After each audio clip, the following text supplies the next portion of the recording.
Okay, thank you everybody for joining us tonight. And thanks Dhamma Buds for giving us a platform, to partake in a wholesome deed. So, so for me to have an opportunity to share the Dhamma, and also for us to partake in discussion about the Dhamma, maybe straighten our views and paying reverence to the Buddha, Dhamma, and the Sangha, taking the precepts, renewing our precepts, so that our mind is a clean slate again. So these are all very wholesome deeds. So even if the Dhamma talk is not well prepared, not well delivered, there is a lot of good karma. So after all, what is life for? If it's not to practice good karma, to purify our parami, and having another opportunity to cultivate the practice. So that truly is the meaning of life, isn't it? Yeah. Okay. So I prepared a talk today. It's from the it's based on a Dhammapada verse. So okay, so this is the verse, but I like to not just start with the verse, but I like to just show you this picture. So this is a picture that you can find online. I don't know who is the artist. I suspect it is a Myanmar artist. When I was in Yangon, you go to Bukit Ongsan Market, you see there are many artists and they're very realist. They use oil, and I think there are many very good realist artists in Myanmar. So this depicts a vision of the Buddha coming down from Tawatingsa heaven, after he taught the Abhidhamma to his mother, who passed away when he was born. So she was Queen Maya, and when she died during soon after the birth, she was reborn into Sita heaven, and the Buddha wanted to pay his gratitude to his mother. So went to a place where all the devas can congregate, and that was Tawatingsa heaven, at a marble table under a certain kind of tree, as described in the commentary to one of the suttas in Majjhima Nikaya, very famous one called the Bhaddikarata Gatha Sutta, Bhaddikarata Sutta. So it was the sutta is in Majjhima Nikaya, but in the commentary, there was a discussion between two devas. They were discussing about the Bhaddikarata Sutta and about how the Buddha was in Tawatingsa heaven preaching. And that was when he taught the Abhidhamma. So after he finished, he came down from Tawatingsa heaven and came to human realm. At that time, it was a time of celebration whereby there were a lot of miracles, and one of them was humans can see the devas. And the devas that you can see here, many of them are devas and brahmas. So the Buddha, after preaching Abhidhamma, because Abhidhamma was like the culmination of the wisdom of the Buddha, in its most refined, intricate manner of delivery.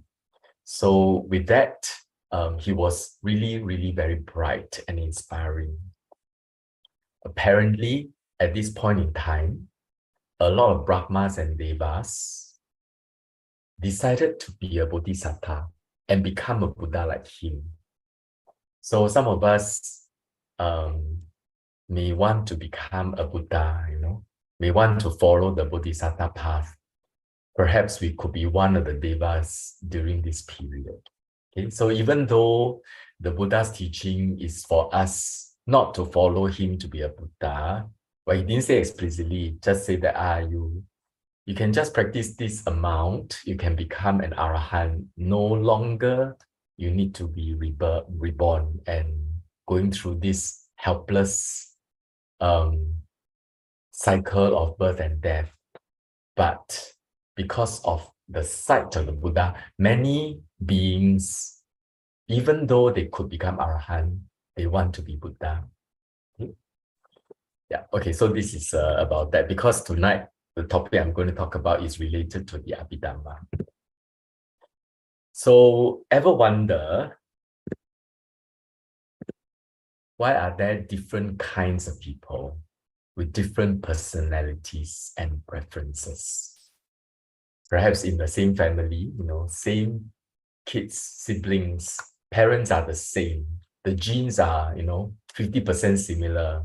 So why are there different personalities? And even among twins, many of the twins are supposed to have exactly the same, the identical twins, exactly the same set of genes, and they're brought up in the same family, and yet they could have different personalities. And also, why are there twins? Why are there people who are so similar to one another? Why are there people who are similar to one another and people who are different from one another and so different, even though they have the same genes? So some of us practice the Buddhist practice. Why some of us prefer, maybe the Mahayana way of learning. Some of us prefer the Zen or the Nianfo or Theravada practice. And among the Theravada practice, why are there some who prefer, say, the Thai tradition? Some prefer the Sri Lankan tradition or Myanmar tradition. Some of us, why are there, even in the same tradition, why are the people who practice seems to be very smooth and very fast? And why are people who is always full of obstacles?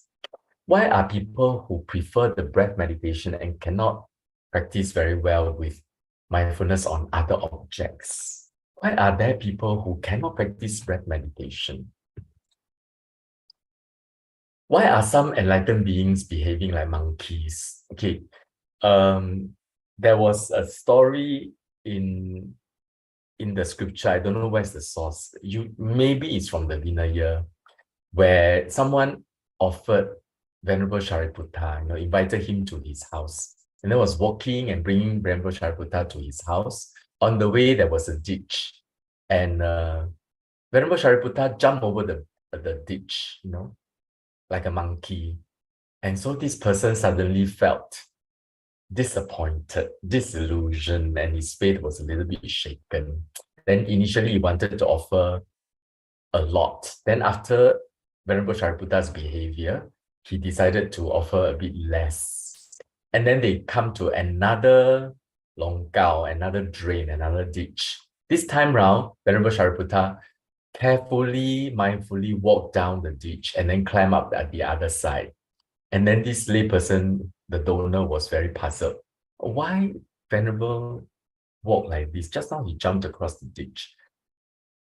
So he asked Venerable Sariputta. Then Venerable says, if I were to jump again, I think I may not get any dana today.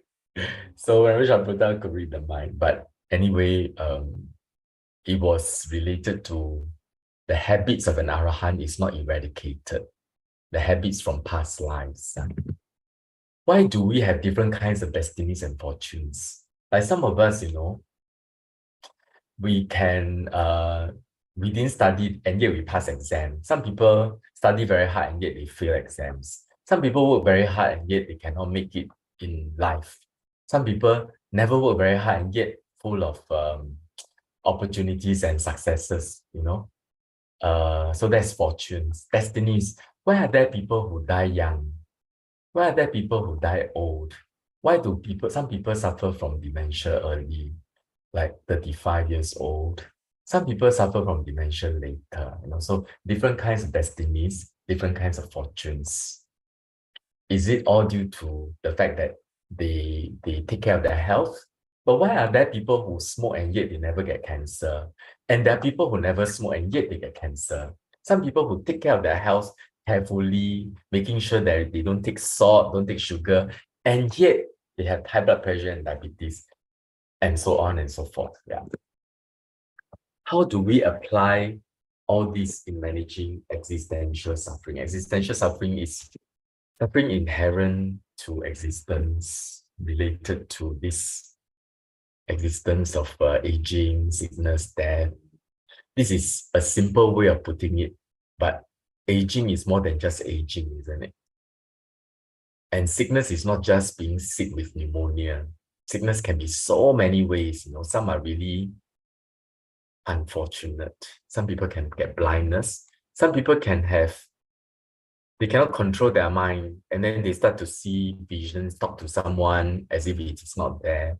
Start to have paranoid delusion, thinking that whatever they say or think, the government knows. I mean, we're all helpless, so this is existential suffering. What is dukkha? How does it arise? What is no dukkha? How do we make an end of dukkha? So these are some of the questions I like to pose, and tonight we will be using a Dhammapada to be a discussion piece, and then we can dive into the why question. So today we are going to talk about the why of things, because Viktor Frankl famously says, sorry, it's not Viktor Frankl, it's Friedrich Nietzsche. He says, those who knows the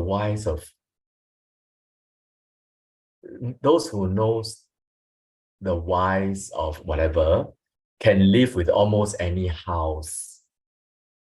If we know the whys, we can live with almost any house. Okay, so let's explore the why question using the Dhamma. So I'm going to share the Dhammapada called the Five Laymen. So it read like this. It's from Dhammapada verse 251.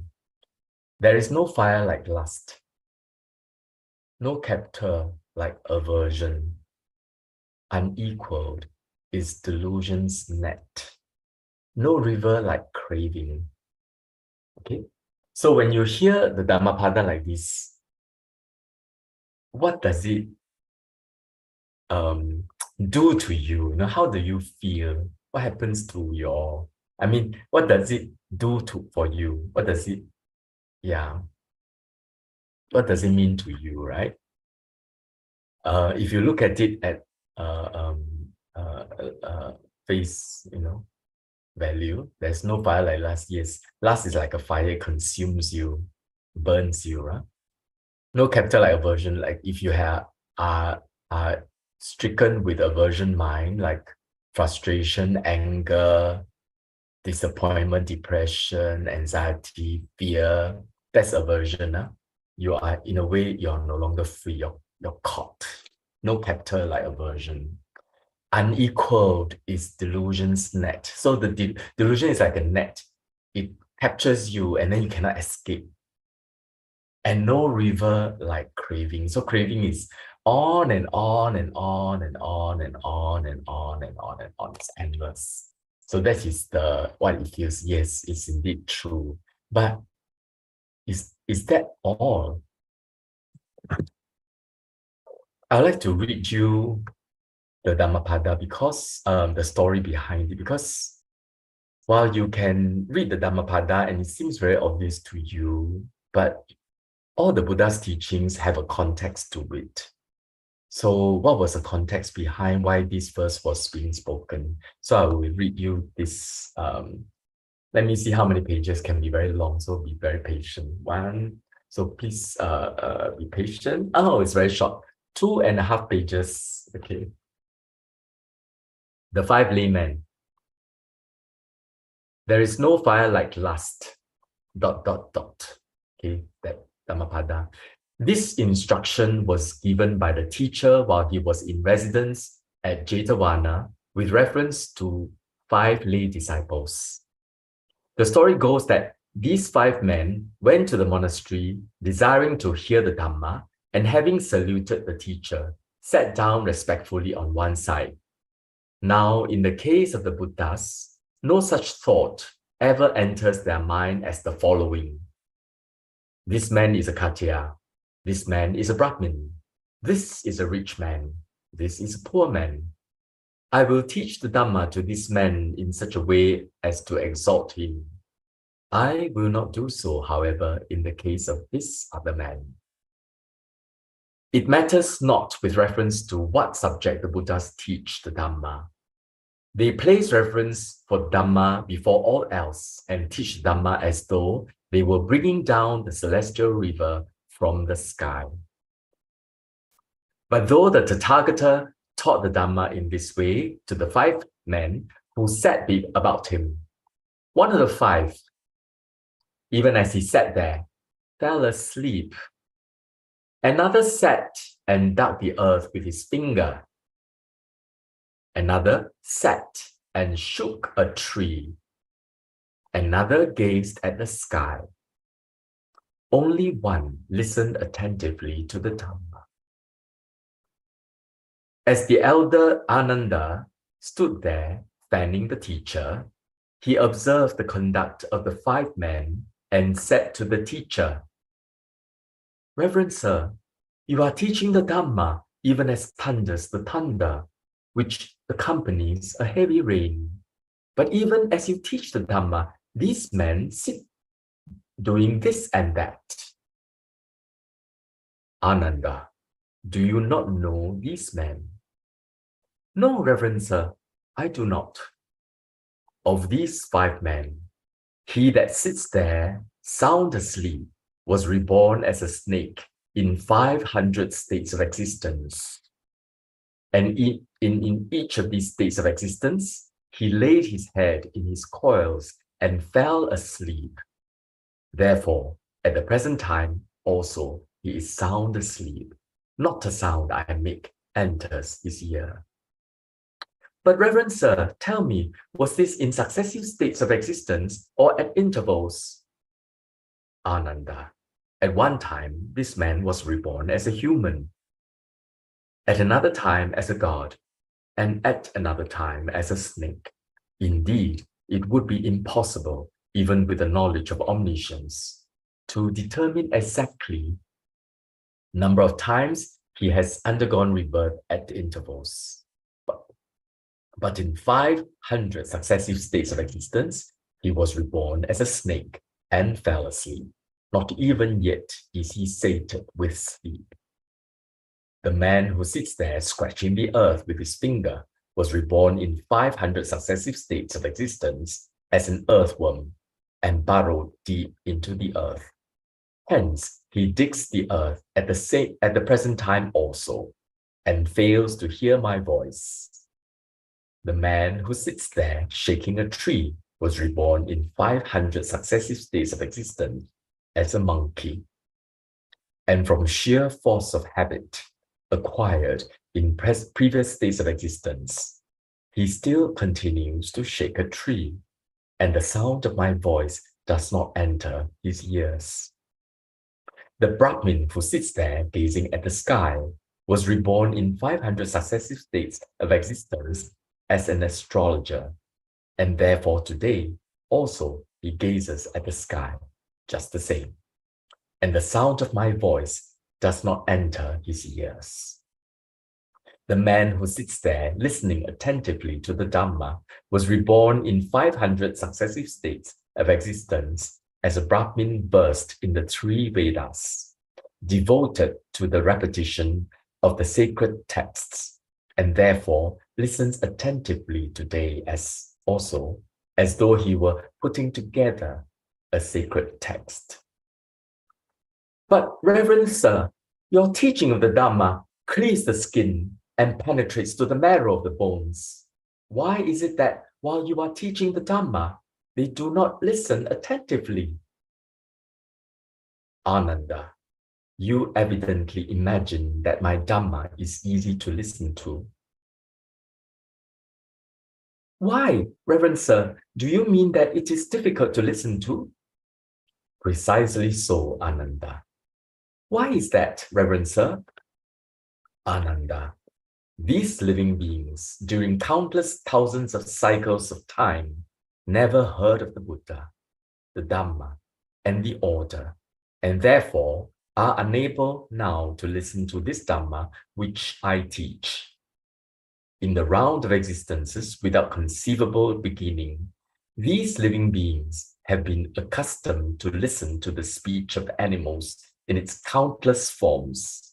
Therefore, they spend their time in places where men drink and amuse themselves, and therefore sing and dance. It is impossible for them to listen to the Dhamma. But, Reverend Sir, for what reason is it that they are unable to listen to the Dhamma? The teacher answered him as follows. Ananda, they are unable to do so by reason of lust, by reason of hatred, by reason of delusion. For there is no fire like the fire of lust, consuming living beings as it does, without leaving so much as ashes behind. To be sure, the world conflagration which closes an epoch burns up the world without leaving anything behind. But this is a fire which breaks out only on the appearance of the 7 suns, and this fire burns only at times and at seasons. But as for the fire of lust, there is no time when the fire of lust does not burn. Therefore, I say there is no fire like the fire of lust, no grip like hatred, no snare like delusion, and no river like craving. So saying, the teacher pronounced the following stanza. There is no fire like lust, no captor like aversion. Unequaled is delusion's net, no river like craving. So that is the story behind Dhammapada. Okay? So there are the 5 laymen. They were in front of the Buddha. They have such good fortune to encounter the Buddha, and yet they were helpless. They were not able to take advantage of that opportunity, right? Okay.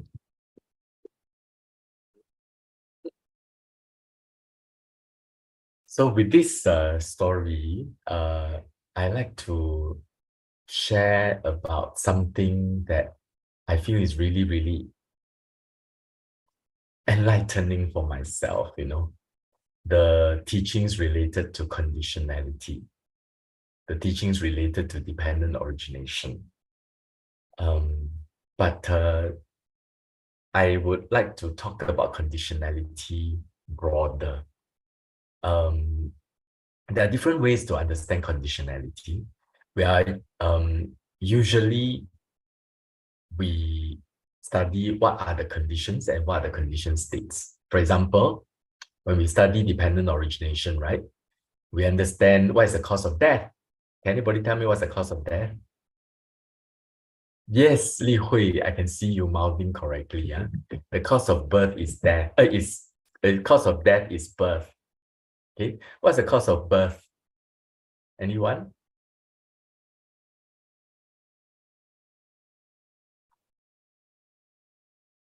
Ignorance. Sorry? Ignorance. Ignorance is the cause of birth. Through what way is ignorance the cause of birth? How does ignorance cause birth?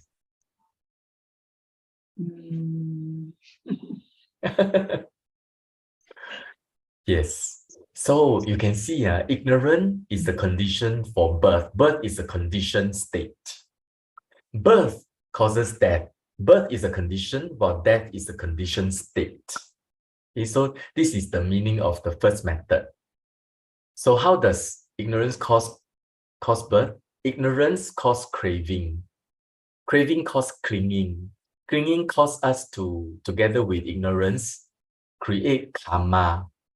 And this karma causes us to exist. Even if we die, we continue to exist in different forms. And this existence causes birth. Okay, so ignorance causes craving, and craving also causes ignorance. So ignorance is a condition for craving, which is a conditioned state. craving is a condition for ignorance because, so craving is a condition while ignorance is a conditioned state. Why? We believe in something because we want to believe in something like that.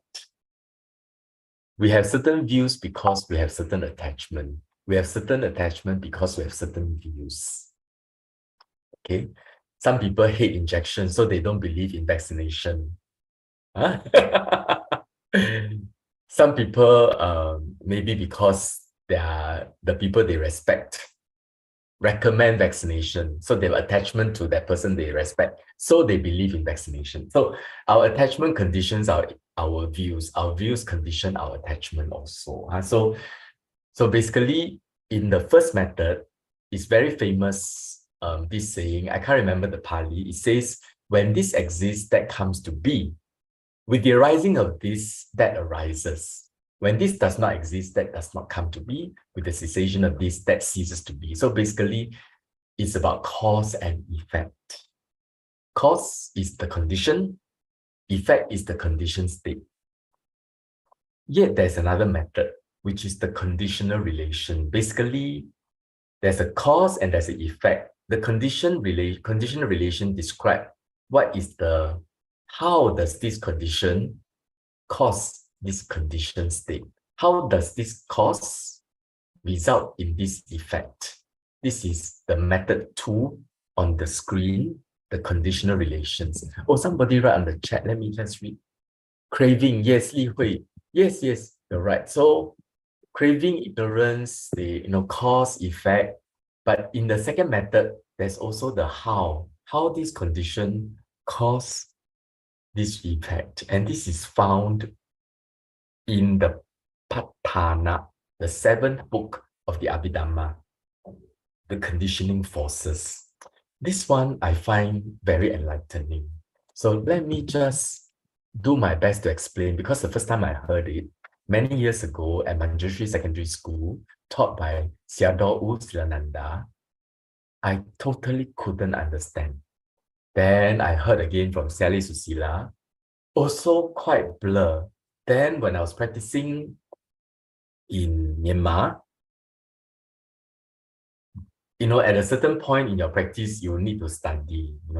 In samatha practice, you just have to practice until very, very peaceful. But once you want to really study the world, internal, external, and so on, the intricacy of it, you need some kind of a roadmap. And that roadmap sometimes is written down. So you need to study that. So in the how to practice, Pa Auk Sayadaw uses Patthana to explain some of the things that we need to see. So I chanced upon those and I felt it very interesting and very curious. So I went back to the teachings by Usananda, Sayalay Susila. I read again and again Bhikkhu Bodhi's book. And then every time I see a monk, I will ask about Patthana. So I find it very enlightening. So what is this Patthana? There are altogether 24 conditionalities. That means condition causing results, right? The how. There are only 24 ways condition can result in the effects. If you ask me to explain all of them, I'll be really, really challenged. Not just because my understanding of Abhidhamma is very superficial, but if you are not versed in Abhidhamma, you can also be confused by my explanation. But I'll just give you some example. Number 1, root condition. Root conditions are 贪嗔痴, greed, hatred, delusion, and the absence of them. 无贪, 无嗔, 无痴, which is non-greed, non-hatred, non-delusion. So these are causes of the result condition, like very strongly, like roots. Okay, so we know craving causes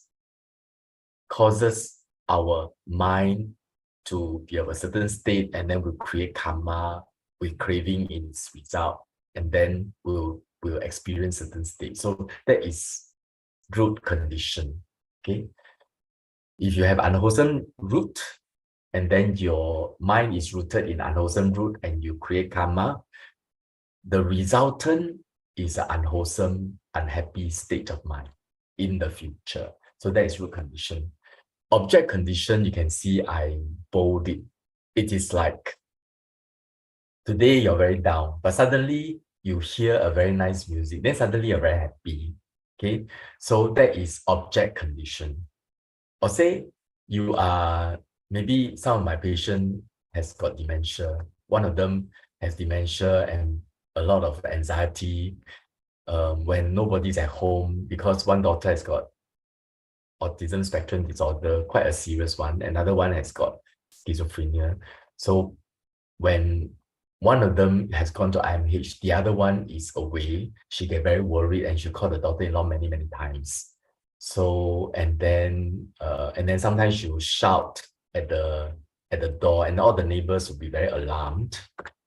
So what I asked the daughter-in-law to do is I asked, what was her religion? What can make her feel happy? Say, oh, she like to go to Simalu Guan Yin Miao to pray. So I asked her to pray the Namo本师观世音菩萨, the mantra of Guan Yin. And then when she played, oh, she calms down. So the mantra of Guan Yin is the object condition. The object of the sound cause her mind to be peaceful. Of course, if she sees the daughter not there, oh, then she can be worried again. That's another object condition. The other one I want to explain is connaissance, 具生缘. Connaissance is when this arises, that also arises. So for example, in all phenomenon, all material phenomenon, you have got earth, water, fire, and wind together. Because of earth, there is water, fire, and wind. Because of fire, there is water, earth, and wind. Because of water, there is fire, wind, and earth. So they are all connaissance and they are also mutual. So many of them are overlapping. Contiguity and connaissance, conditionality. Connaissance and mutuality is similar. Contiguity is when this mind happens, pass away, another mind arise, pass away, this mind pass away. So all the mind connects with one another by contiguity conditioning. That is when we study how the mind works, we can see this mind arise. Why? Because that mind pass away, this mind arise. Why does this mind pass away? Because the mind, the nature of the mind is it passes away, but when it passes away, another one comes up. So this and this are continuous, so they are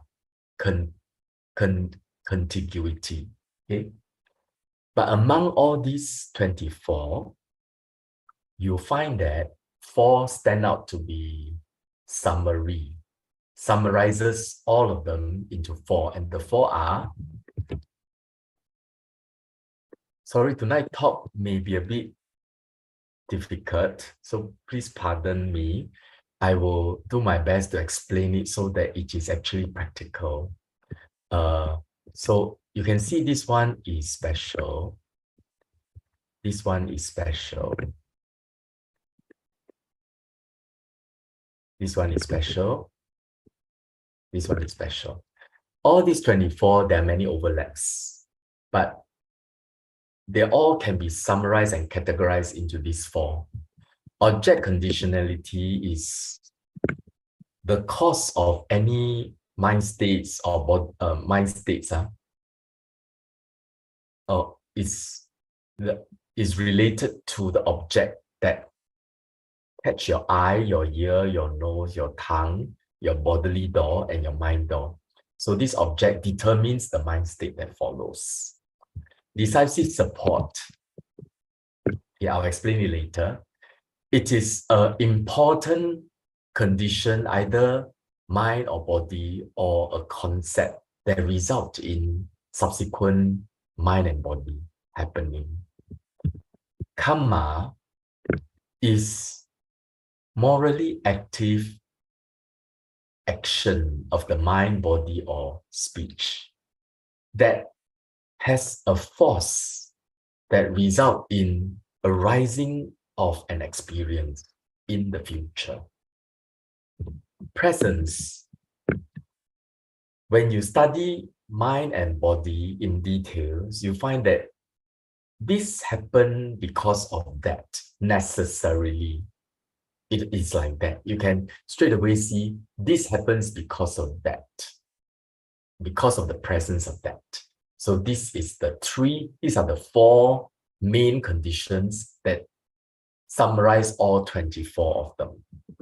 Okay, this I think is the hardest part of the talk.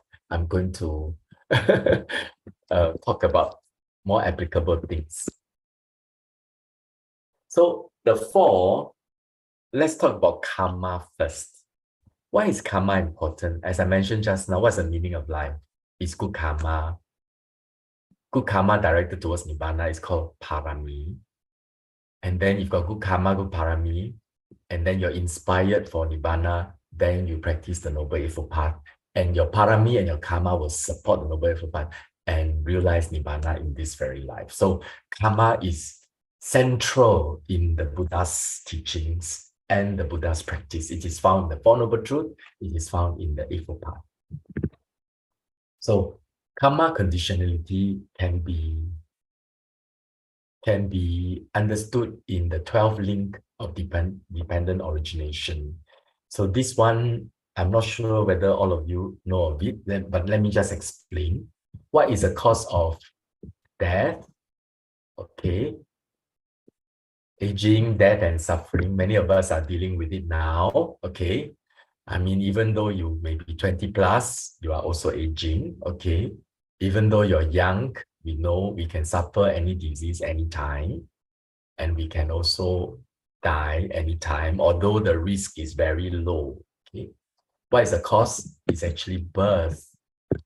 Because we are born, that's why we have to age, and we are subject to death. But why are we born? Because of becoming.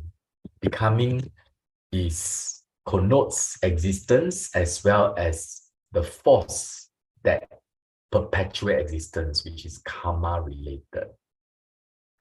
But what is the cause of becoming? It's because of cannot let go, clinging.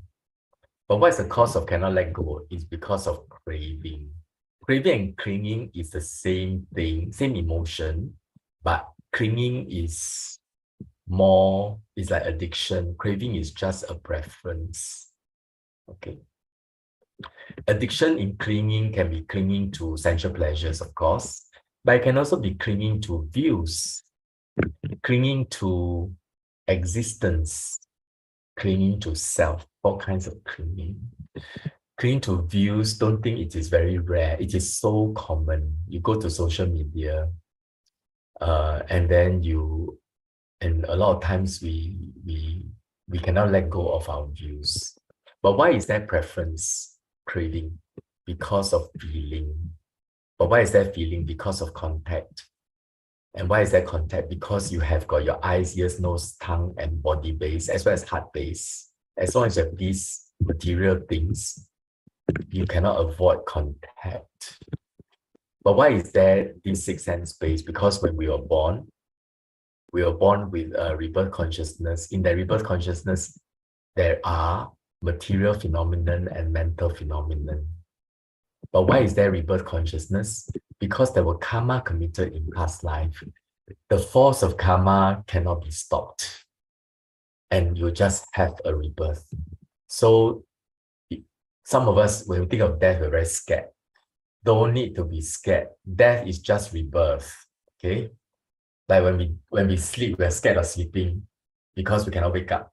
No, you wake up, So it is, even if you don't wake up, you die, you'll be reborn. So death is only a rebirth. So as long as there's karmic force. And why is there karmic force?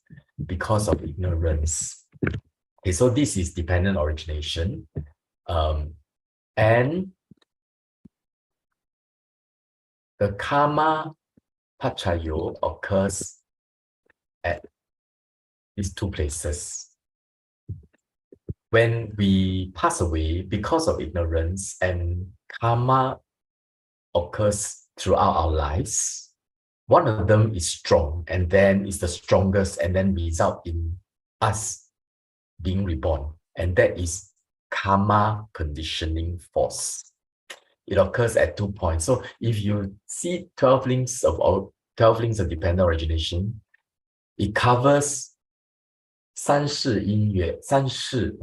lives: past life, present life, future life, or second past, first past, and present life. So there are 3 lives connected by rebirth and birth. Okay, so there are 3 lives in this 12 links of dependent origination. How does it really work? When we have very deep concentration, you can analyze mind and matter, and then you can recall what happened just now, earlier by an hour, or 1 day ago, 2 days ago. And then you can recall how you died the last time, and then you see this process. Okay, if you have not studied Abhidhamma, it's a little bit confusing, but I'll just explain this. All these bubbles are just a moment of the mind, arise and pass away, another pass away, like that. It looks like a chain. That is because we are trying to describe it graphically, but in actual fact, it is like this, pop, pop, pop, pop, pop, pop, pop, like that. Okay, so one mind arise, pass away, arise, pass away.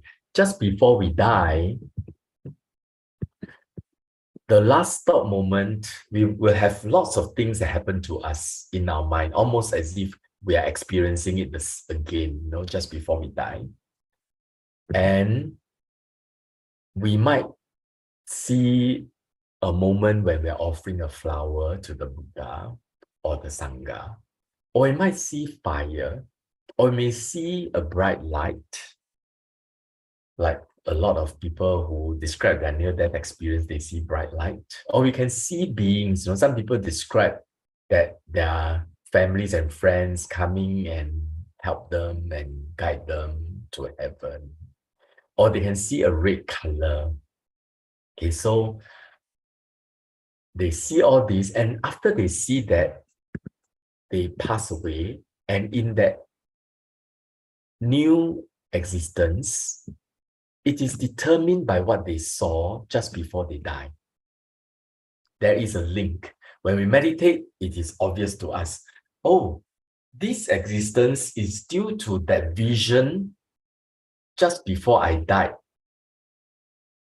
millisecond before I died in my previous life. Those things I saw. But what is the cause of those things that I saw? And then when you investigate, those things that I saw were related to karma, the things I did in that life. For example, those who see a flower that they offer to the Buddha or the Sangha, is because they were offering flower to the Buddha, Dhamma, and Sangha. Or those of some people, they see the bright light, and then when they see the bright, oh, they were meditating and they saw a bright light. And this was a repetition of the meditative experience. And then when they analyze further, it was the mind that's meditating, the volition of that mind. That volition resulted in, before they died, they saw the bright light. Okay, so this is how karma in your past determines how you dream just before you die. We call dream, but actually it feels like real. A lot of people I witnessed when they die, they see things, they talk, and then sometimes they become drowsy, and then when they awake, they talk to their mother. To them, it's very real. Okay, I mean, as a doctor, I call it delirium, but as a Buddhist, I just say that this is due to the karma of that life, imprints on this person. No matter how well practiced, how got PhD or got master's degree, or everybody the same. When your dying moment, you're quite helpless. You are just surrendering to the process of the karmic force of your life. So then they can see the light, or they can see fire, they can see flower, they can see Buddha image, they can see themselves repeating the whole process of helping people, caring for their children, caring for their parents, and so on and so forth, right? So the karmic object can be the action of the karma, the object of the karma or the destination. Red color is usually means that you're going to be reborn as a human being because red is the color of the mother's womb. Or you can see devas, angels, that is also a destination. So you're going to go to heaven after you die. And when you analyze, hey, how did this happen? Oh, it was because of a karma that you did in that life or earlier.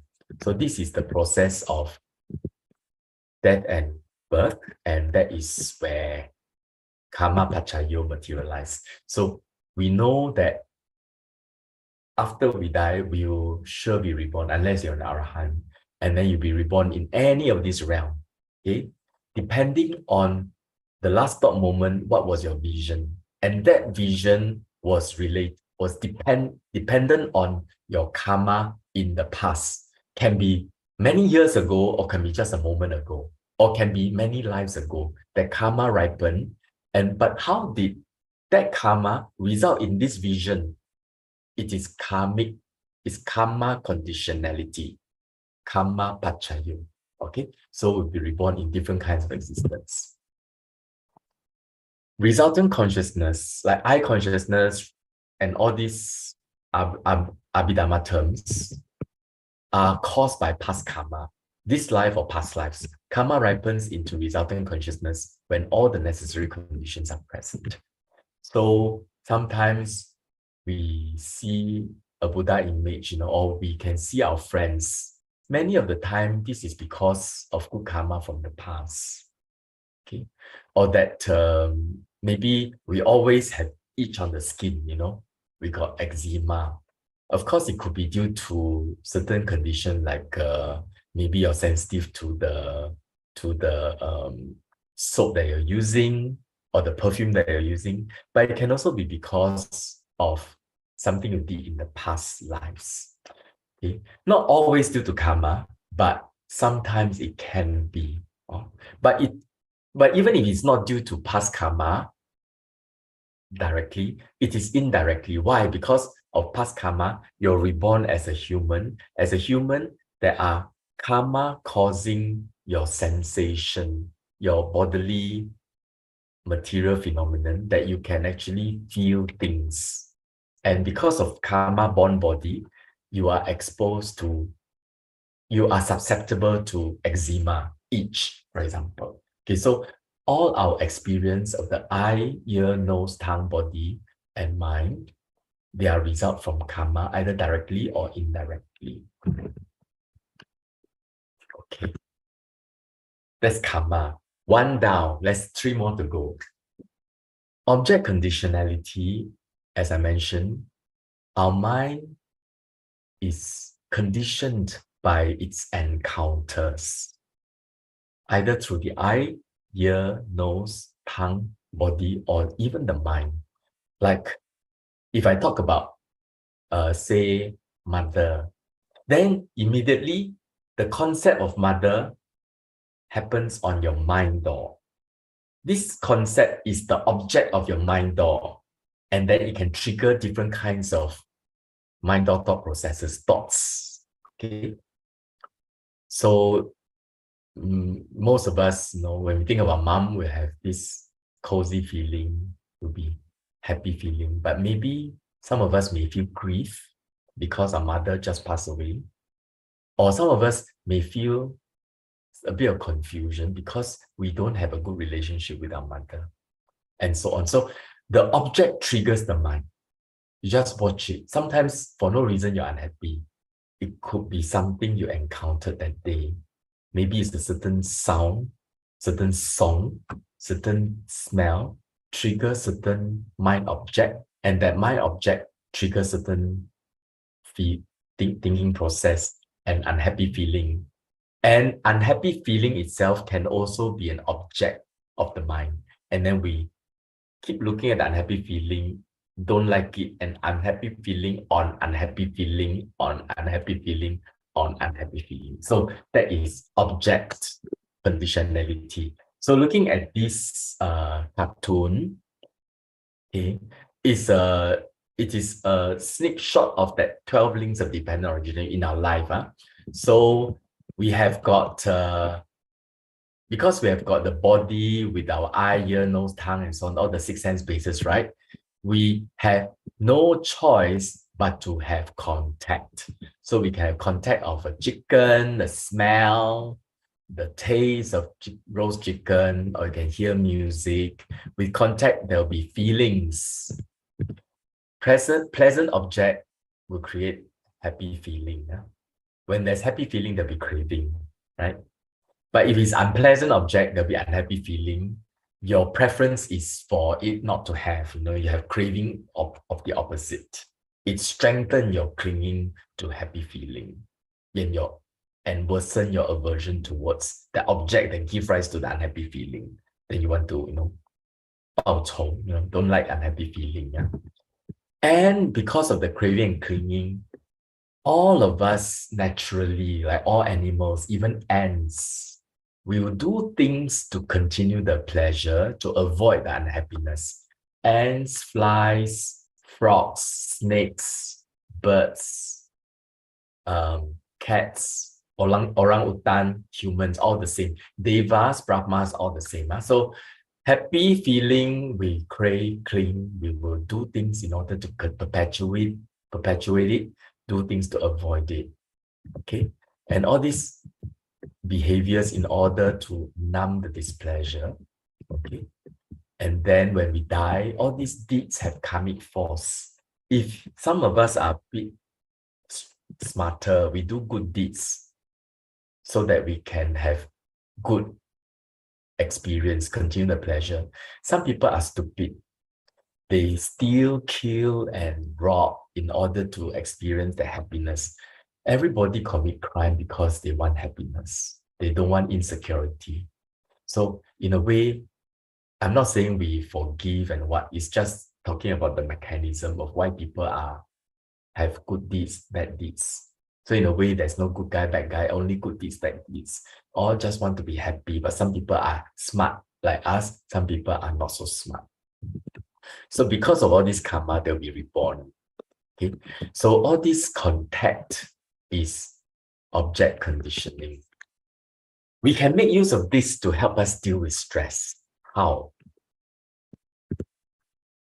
Any activities that can divert our attention from the stressful situation can make us happy, can reduce the unhappiness of the stressful situation because of object conditionality.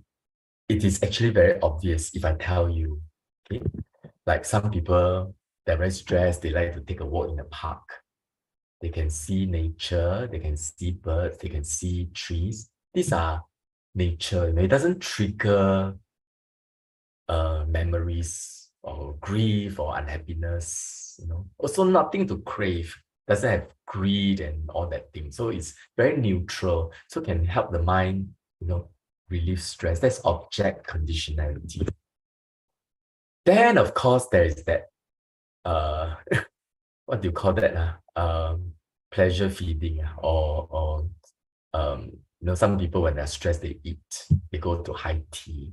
Because when they eat, for a while, their mind is away from the stressful situation, and then they can put on weight. But some people take pleasure in losing weight until they get anorexia nervosa, which is also, the object of the mind is a self-image, Some people listen to music, because music, maybe they're very stressed, then they listen to music, then they calm down. Some people exercise, exercise, there's a lot of things to do. The mind is very active. The object is a dynamic one. Of course, there are people who take to alcohol. Then some of us meditate. When we do meditation, actually we are mindful of something. Yeah? Either mindful of a feeling, mind, object, consciousness, sensations to the body, or mindful of the breath, a simple object, or mindful of all beings, and then imbue the mind with loving kindness. Then we'll see a lot of beings and let the mind stay there. So that is object pachayo. The object caused the mind to switch from an unwholesome mind to a wholesome mind. Okay? Or from unhappiness to happiness. Sometimes you can do unwholesome thing with greed. happiness, three kinds of happiness. Happiness caused by greed, happiness caused by ego, when you're praised, when your self-image is good, and happiness due to letting go. Among the three happiness, the happiness of letting go is wholesome.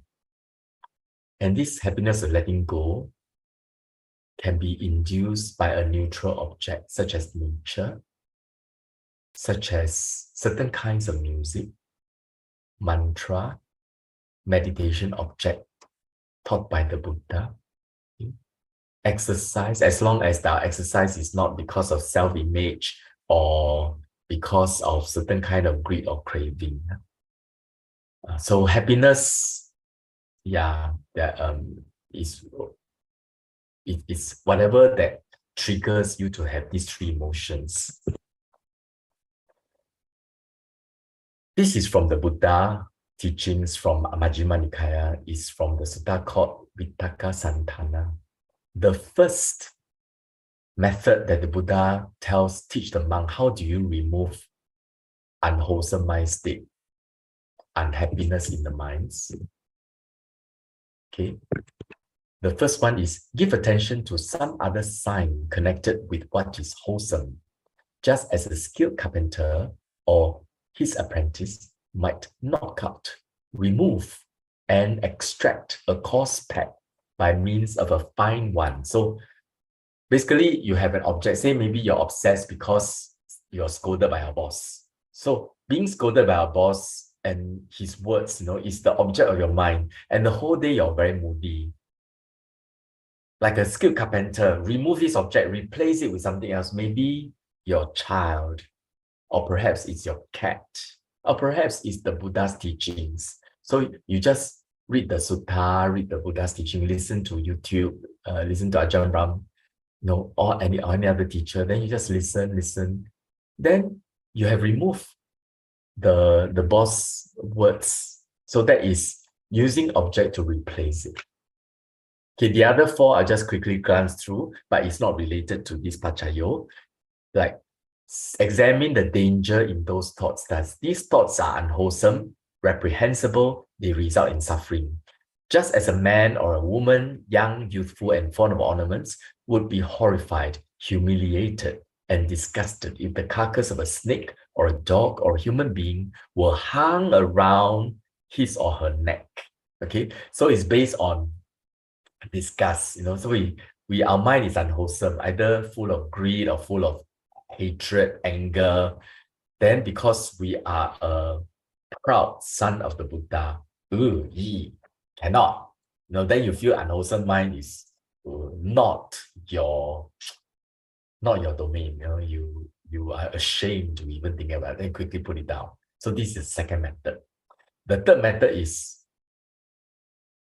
if he cannot overcome the unwholesome state, then he should try to forget those thoughts and should not give attention to them, just as a man with good eyesight who did not want to see forms that had come within the range would close his eyes or look away. So it is like you keep having this obsessive, compulsive thinking, 钻牛角尖, this rut of thinking. What you do is just let it go. Never mind, just think of something else. Okay, so that is let go of your thoughts. The fourth way is give attention to stealing the thought formation of those thoughts. Just as a man walking fast, ask himself, why am I walking fast? Why can't I stand still? When he sees no reason in walking fast, he stands still. And when standing still, he asks himself, why am I standing still? Why can't I sit down? When he sees no reason in standing still, he will sit down. When he's sitting down, he asks himself, why am I sitting down? Why can't I lie down? When he sees no reason in sitting, he will then lie down. That is through questioning the unwholesome mind state, seeing that it is vain, purposeless, meaningless. He actually calms himself down. And the last one is using sheer effort, crush mind with mind. Okay, so anyway, all these 5 methods are effective, but the easiest is the first one. by replacing the object. So one day, if you find yourself very stressed or what, you can just change the object, but don't take to alcohol, gambling, or anything. So go for those that are neutral, and or take the Buddha's advice, those things that arouse wholesome mind. Do some help people, pay respect to the Buddha, chanting the mantras, mindful on the breath, and so on and so forth. The third one is the most interesting to me.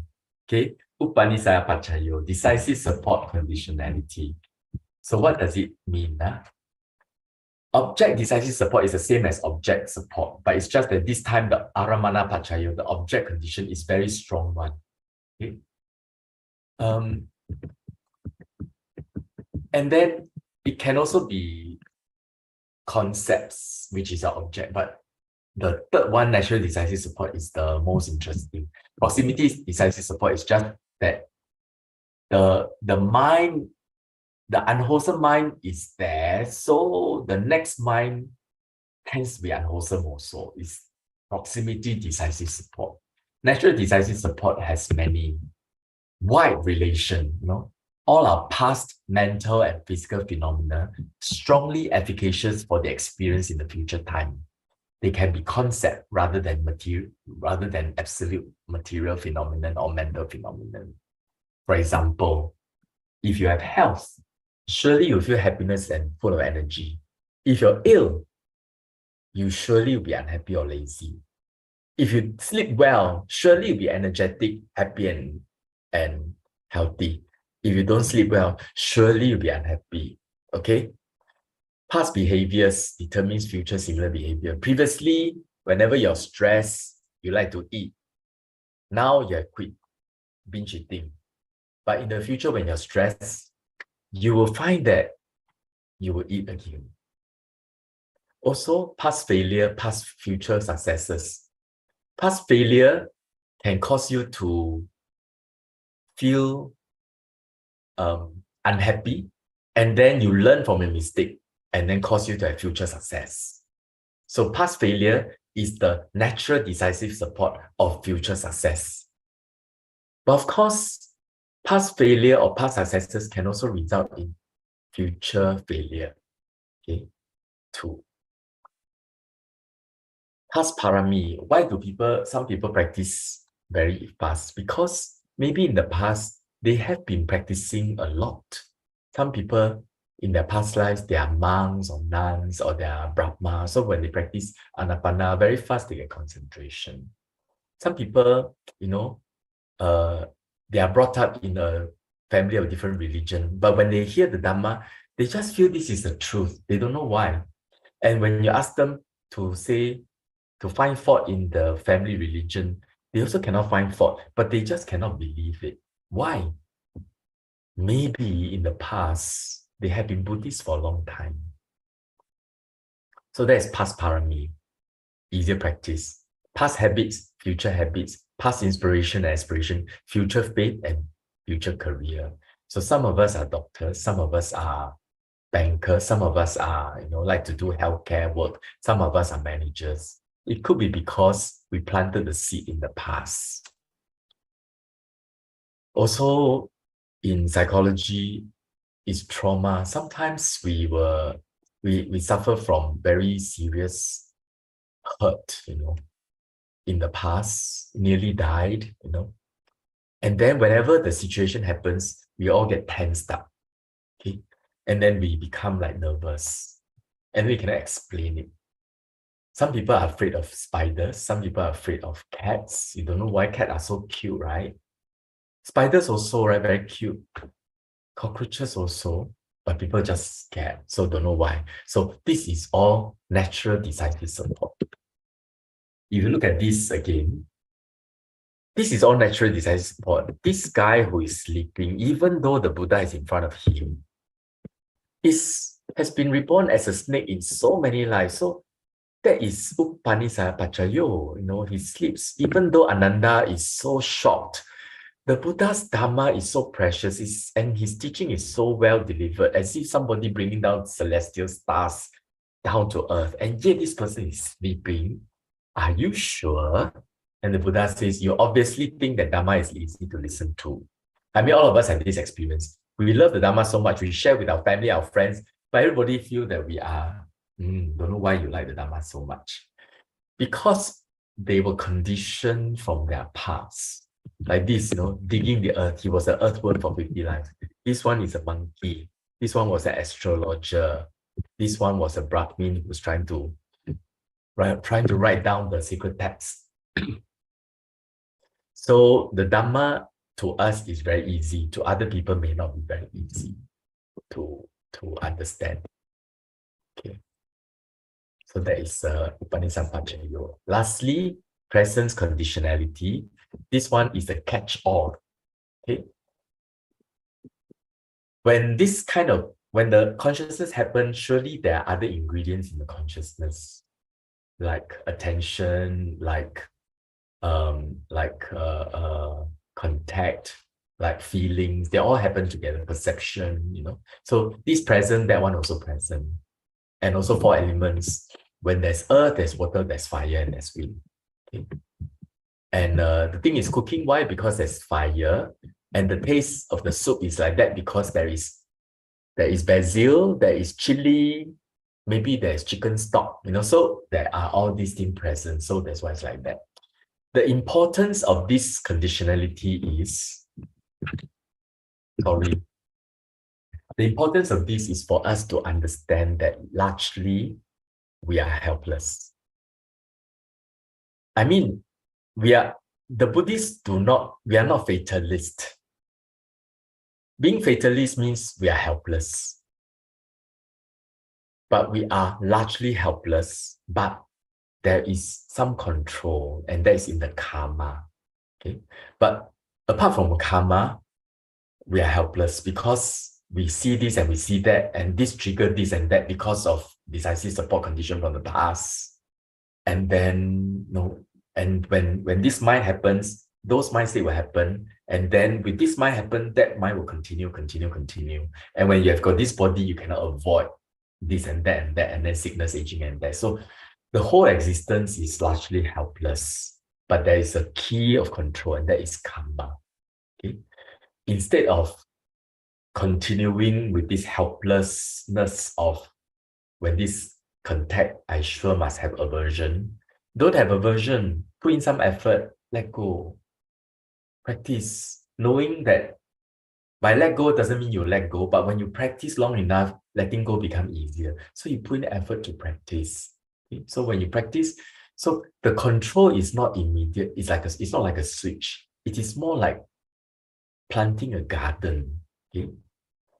You plant the seed and then you water every day. And then you don't go and pull it up. You just let nature take its course. Have some faith in the biology of plants. Okay? There's sunlight, there's rain.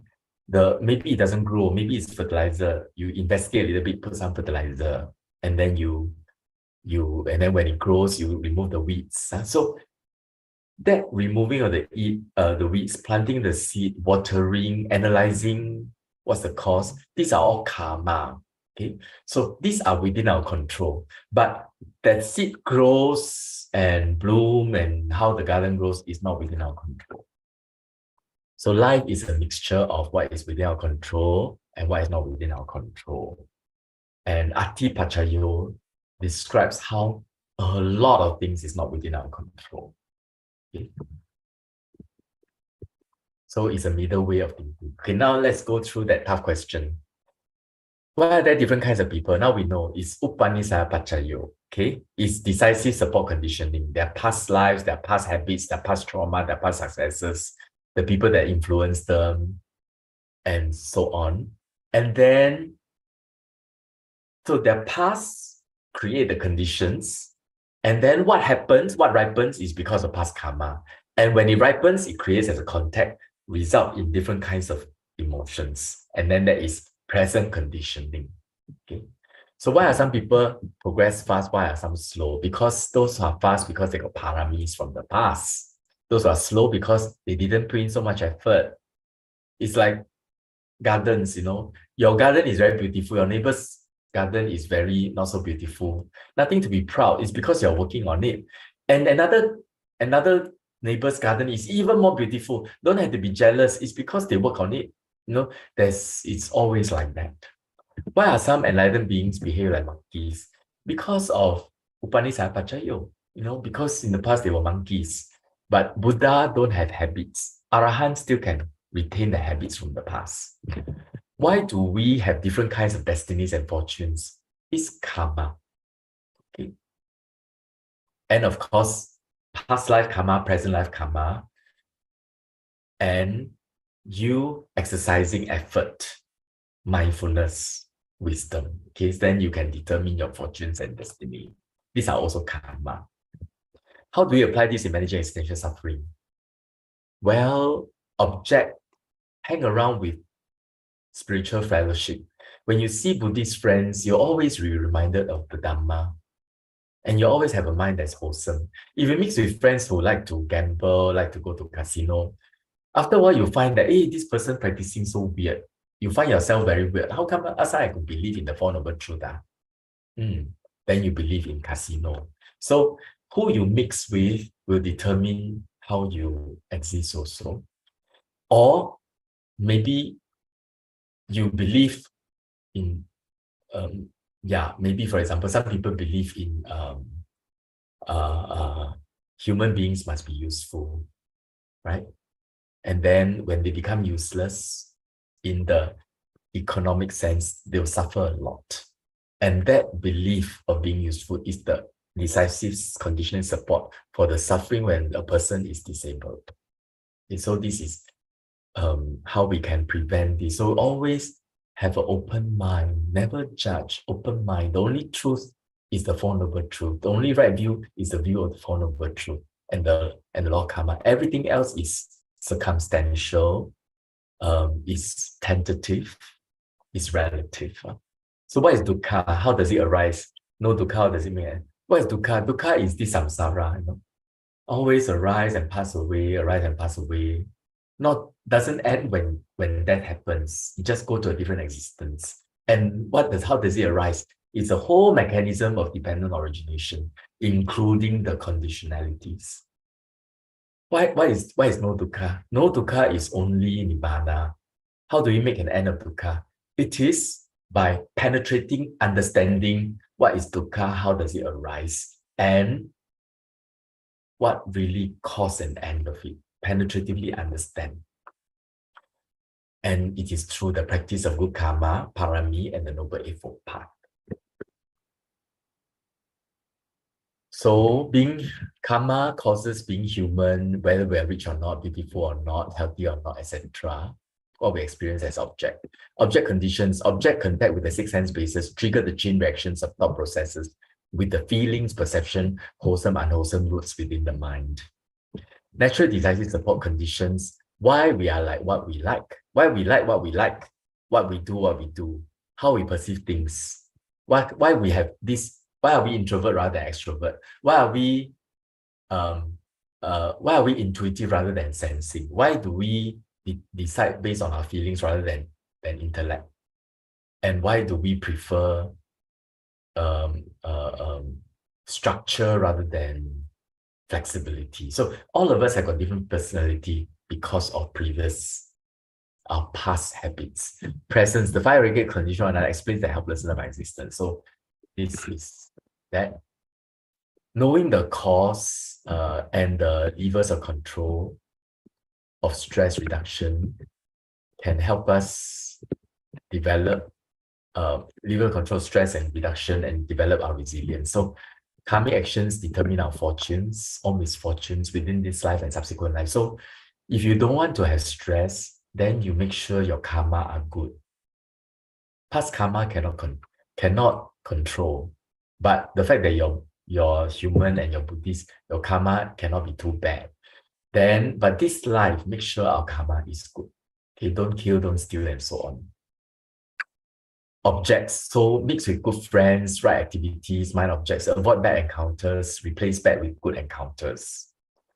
Habits determine our our decision determines our habits determine our decision. Our decision determines our actions. Our character becomes our second nature. Okay, so let us have a habit of mindfulness and wholesome mind. This will be helpful. This is making use of decisive support, natural decisive support. And develop right view, have faith in it, accept our conditions because we are helpless, its presence, conditionality, ati pachayo, accept our conditions without aversion, but strive for nibbana, in the sense that we know that this happens. Like, for example, you're unhappy and then you hate yourself and you're unhappy. No, no, no. Unhappiness happens because of certain things. Accept it. Okay, then always strive for nibbana, accept our conditions because largely helpless, but do good, don't do bad. No? Karma is the thing that we can control. Make use of the knowledge. Avoid objects that trigger bad karma. Go for objects that create good karma. Create the habit of good karma. Okay, so this is the practice basic framework. So you can see when because the Buddha arose and he taught the perfect Dhamma, and a lot of people put into practice, it is still alive. There are people practicing it. Some of them are hermits in the cities, some of them are hermits in the forest practicing. Even though they may not be contributing to the economy, but because they're practicing, the Dhamma is preserved. So because of the Buddha, Dhamma, and the Sangha, there is faith. Because of faith, we live a virtuous life, we practice generosity, and then we try to learn the Dhamma by listening, by contemplating, by putting into practice. When we say practice, practice means precepts, samatha, and vipassana. Precepts means morality, right speech, right action, right livelihood. Samatha means right concentration, right effort, right mindfulness, right concentration. Vipassana will give rise to right view and right thought. Okay. Yeah. I think, oh, yeah, that's all for 5 laymen, but it is linked with the talk that I'm going to give next week. Next week, I'm going to talk about this Dhammapada, which is the second part of today's talk. The world is indeed blind. Few are those who deeply see, like the birds escaping from a net, few will go to heaven. And it is a story of the weaver daughter. So I'm done. It's been a long talk. Are there any questions and discussions? Yeah.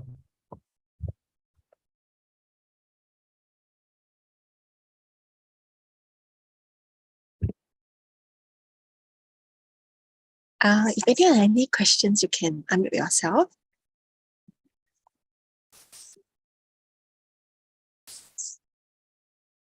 Wai Chong, can I ask? Yeah. Is being unhappy and creating unwholesome karma? Actually, when you're unhappy, is there aversion or no aversion? There is aversion. Like you get disappointed at yourself for being happy. For me lah, Okay. I get disappointed. Yeah. Okay. Aversion against something, right? Yeah. And is aversion good karma or bad karma? I think it's not so good karma. Yeah. Karma is different from aversion. Karma is a mental volition, it's a mental action, a kind of action. So when you have aversion against, say, yourself or against your unhappiness, there is an action of the mind to continue to have aversion against yourself or unhappy feeling. So there is unwholesome karma when you have aversion. If no aversion, then you just let unhappiness be itself, then it's okay. When there's no aversion, unhappiness suddenly is gone. Try. The law of consciousness, one of the laws is unhappy feeling is always accompanied by aversion. Aversion is always accompanied by unhappy feeling. Yeah. So when there's no aversion, there's no unhappy feeling. But all of us have aversion, have unhappy feeling, and at that moment we have aversion because we are not arahant.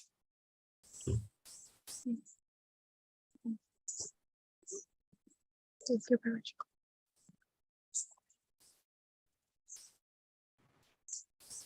Hi, I'd like to ask you a question. Yeah. May I know how can I help someone who is always talking about things that happened in the past, and he feels that he's a victim of circumstances and that he has been done wrong by someone, and it's been a good, I think, more than 20 over years, but every now and then it pops up. Yeah, it's not easy to help. Sometimes straight away, most people, we like to analyze the problem, right? We like to analyze so that we believe in confronting problems. So we confront, we analyze, we try to manage. Sometimes we try to use intellect to explain, this is so long ago, blah, blah, blah, blah, right?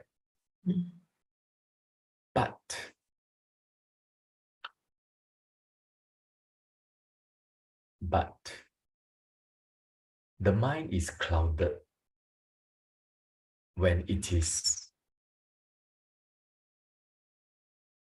clouded by the 5 hindrances.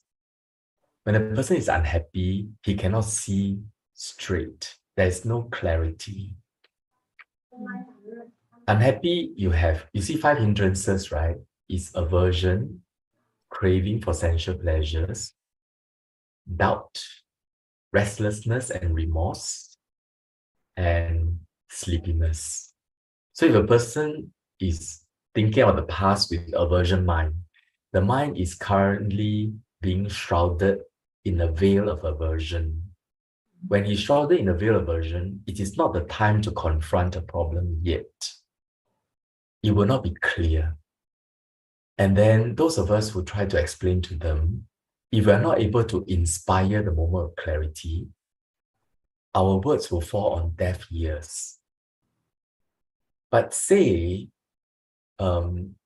somehow you are able to connect with the person feels trust, feels metta, loving kindness, and then all the wholesome mind will happen.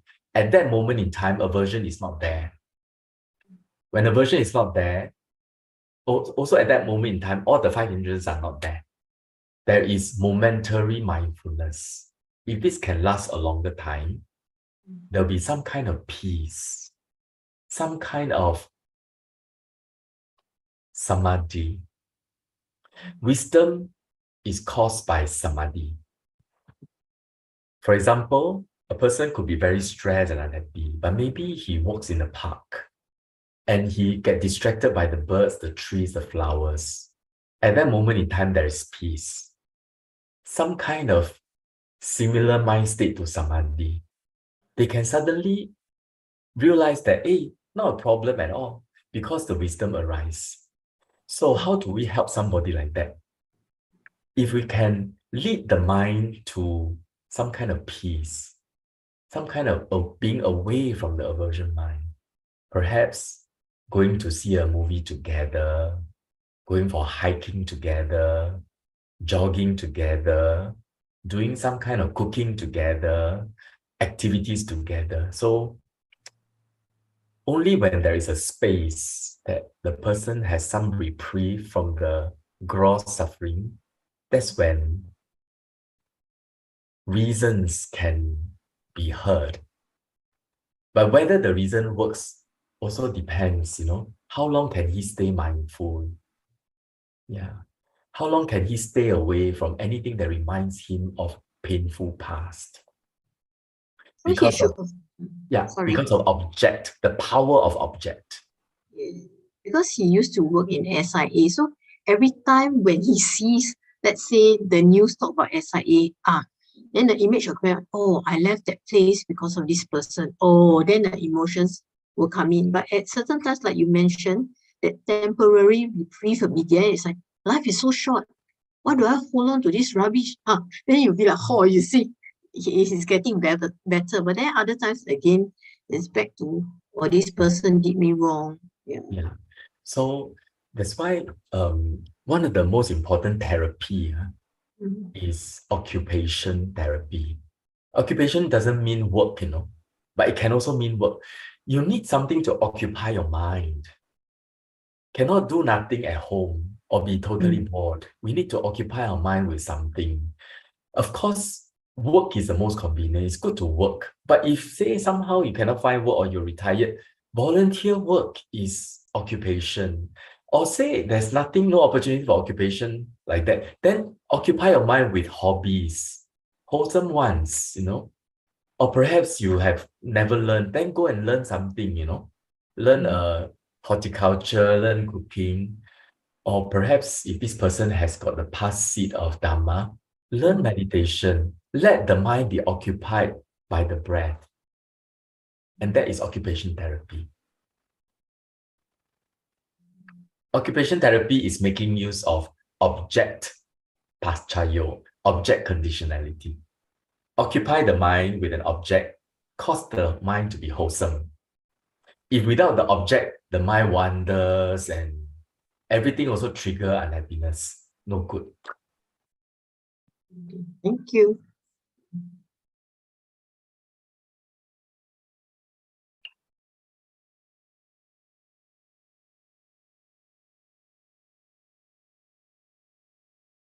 Counseling is similar to, remember the sutta I quoted, Vitaka Sankara, the fourth method. The person is running. Why am I running? Why can't I be walking? When he find no reason to be running, he actually start to walk. Find no reason in walking, he start to stand still. So it's by, when the mind is peaceful enough, you can actually challenge them. Why do you need to be cling on so tight? When you see there's no reason to cling on tightly, they'll relax. But usually when you relax, it's not like totally relaxed. It's like relax a little bit. Then later we can say, why am I still so strained? Why can't I relax more? And they relax more. Gradually, they'll let go. Through counseling, using intellect. Right. Brother because actually this is my relative and he sees a psychiatrist. And what happens is I find that he has all these bags of medicine for decades already, but I want to know how I can help. And especially now that I learn Buddhism, so occasionally I'll try to share what I've learned and hopefully it helps. But yeah, sometimes that sparks comes out. Yeah. Right. Yes. Thank you so much for sharing. Actually, to really help a person, we need to be worthy. But what does it mean? Worthy means trustworthy. How can we be trustworthy? I learned this from business lectures. There's a trust equation. It's your competence, your reliability, your genuineness, and your self-consciousness. Self-consciousness is the more the worse, the less the better. Okay, so if you look at the equation, it is trust equals competence plus reliability plus genuineness divided by self. So how do we build trust? We build our competence. Reliability is being consistent, having integrity, keeping promise, doing our best to keep promise, don't lie, so that is reliability. And then genuineness is being transparent, openly sharing. Divide by self means if we can not be self-conscious, not do anything out of ego, or ego can mean being proud, can also mean being inferior. Inferior complex also kind of ego. So you're totally selfless, don't care what people think of you. And then you have unconditional love and compassion. So that is very small self. So when you're consistently like this, the person will start to feel that you are trustworthy. Trust takes time to build. It's not like, how come you don't trust me? When you say, how come you don't trust me, that's full of you, full of I. Then the trust all come down already. So it is really about consistently being genuine and unconditional love and compassion, keeping our precepts in the sense of particularly the speech precepts so reliable. And then, of course, competence here means related to counseling skills. We may not have counseling skills, but if you're consistent in the form of being genuine, kind, and reliable, they will find that you may not be a good counselor, but at least I can trust that you don't judge me, I can trust that you have unconditional kindness towards me. Then at least the whole world I cannot tell anything to anyone, but I can tell something to you. So then journeying with the person, gradually, when they are with us, their mind is wholesome, not defensive, no aversion, no craving. Their mind is wholesome. Wholesome mind consistently build momentum, have a peace near to samadhi. And when the person is peaceful, 心有灵犀一点通, wisdom happens. The wisdom give them a glimpse of, what's the problem? No problem. Don't need counseling also can. They suddenly realize that. But if you can keep this wholesome mind for a longer time, then always have good companionship. Their mind will gradually, the wisdom will help them.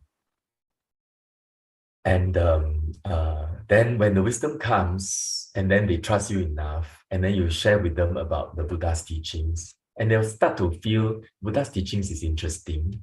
They will want to learn more.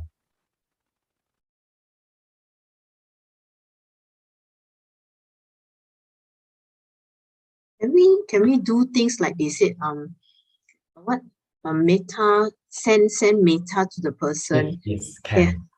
How should I go about it? Because I'm a beginner.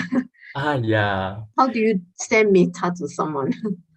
First, we need to have metta to ourselves. Okay, we need to have self-love, and self-love so much that we feel very self-sufficient. Okay, we are enough, we deserve, and we are not too proud, and we don't feel inferior, and we're just very natural. So we send love to ourselves by having an image of ourselves, either as if we're looking at ourselves in the mirror, or we look at ourselves from behind as an image of ourselves, and use that image and then just sayang, sayang, sayang, with the minds closed. May I be free from danger, may I be well and happy, sending love. As we send that, my own experience is we also need to receive it. Don't just send, you must also receive. So as if our pores can open and absorb all the love. So when we send, may I be well and happy, feel your cell also receive it. Okay. So when receive, the whole body become very, very peaceful. Once you're very peaceful and very steady, instead of your image of yourself, is image of your cousin. And then you just send love from your heart to the heart of that person. May you be free from danger, be free from mental suffering. When the mind is very steady, the image of the person is very steady. But of course, it's easier said than done. Sometimes it's not so steady. But if you keep your mind very balanced, neither too tight nor too lax, the mind is like a very skillful person making roti prata, or making pizza, or very skillful mother holding a baby, not nervous, not self-conscious, not too tight, not too lax, So when the mind is like that, the image becomes very steady. This is the skill we're talking about when we practice meditation. The skill in being balanced, like cycling. When the mind is very balanced, the object is very steady. Keep sending love, the object becomes very, very clear.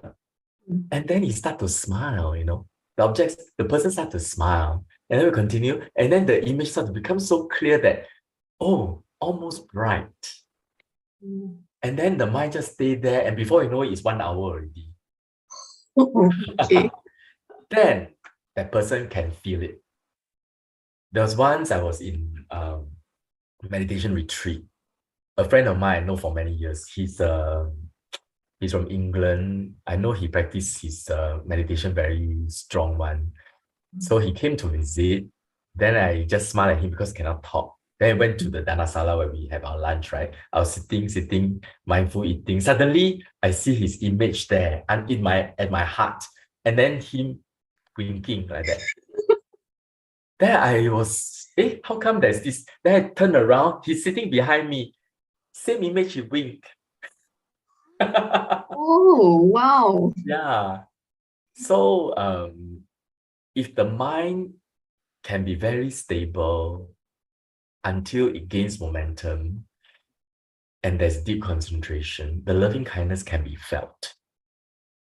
Okay, that's great. I will start to do that. Okay, thank you so much. Yeah.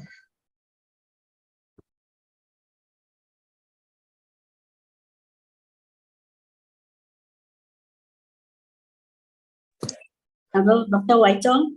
Yeah, Mei. How can review the stressful 减轻压力? Yes. 怎么样减轻压力? Yeah. Thanks for the question. So of course we want to remove the stress. We go to the source. What is the issue? We want to analyze, want to know the issue. We have to confront, analyze, know the issue, and then we know how to manage it. Sometimes the issue is external, sometimes it's internal. But in order to confront and know the issue, your mind needs to be peaceful. Otherwise, you cannot think straight because of the hindrances. When our mind is not peaceful, that's not the time for us to confront the issue. So at least have some peace. So how do we get that peace? Make use of aramana pachayo, object condition. Okay? Karma already ripened. Decisive conditional support from the past already causing me to be unhappy with this simple thing. And presence conditionality, helpless. Okay, I'm very unhappy now. Cannot go and confront the problem, but I can make use of object conditionality. Don't go and look at it. Go to the park. Do some exercise. Maybe cook. Maybe help someone. Maybe play with your cat or your baby. Or but don't go alcohol, don't go casino, all these things. Those will create addiction because every time you go to alcohol, it can give you instant happiness. You will believe that alcohol is the solution. So avoid those, but go to things that are neutral, wholesome. Music is wholesome. Okay. Depends, I can't see the content, but generally music alone is a way to make us get in touch with the mind. And it's neutral and it's pleasant. Certain movies, especially those funny ones, make you laugh, all these things can help us reduce our stress. Preferably something that is neutral, maybe the clouds. So this will keep the mind away and then stay there until the mind is really, really calm. When the mind is really calm, we can confront the problem and then explore the issues. Sometimes they are external. Then we need to learn how to solve. Sometimes we need to learn, need to consult, need to seek professional help. Sometimes it's internal. It's related to our physical health, including our mental health. A lot of mental health issues are physical in nature also. It's related to not having enough serotonin in the bloodstream. And then sometimes we need to take medication. So certain time, then when you start to analyze the issue, it becomes very clear, external or internal, something I can do alone or something I need help. And then you can start to manage it. And then you can overcome the stress. But the first thing is stress management. So we need to learn how to stress manage And even though object pachayo is easy to say, object conditionality, but if you don't have the habit, the object cannot stick. So you still need the daily practice of either walk in the park or exercise, horticulture, cooking, or meditation. As we are Buddhists, our object is the meditation object. So you need daily practice. Then next time when you're stressed, you think of the Buddha, immediately the stress is gone. Because you practice Buddha Nusati, Nian Fo regularly. Or you think of a breath, the stress is gone. Thank you.